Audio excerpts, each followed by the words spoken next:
பிரியமானவர்களே, youth attract பண்ணணுமா, ஜனங்களை பிரியப்படுத்தணுமா, இப்படியெல்லாம் நம்ம கூட்டம் சேர்க்க முடியாது. அந்த சபை யூத்துக்கு ரொம்ப ஏற்ற சபை தான். பிள்ளைங்க அங்கே போகிறாங்களாம்.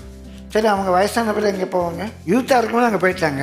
வயசான பிறகு அப்போ கிழவர்களுக்கு ஏற்ற ஒரு சபைக்கு போவாங்களோ? இது யூத்துக்கு ஏற்ற சபை, இது குழந்தைகளுக்கு ஏற்ற சபை, இது வயசானவங்களுக்கு ஏற்ற சபை, இது குறிமேடை.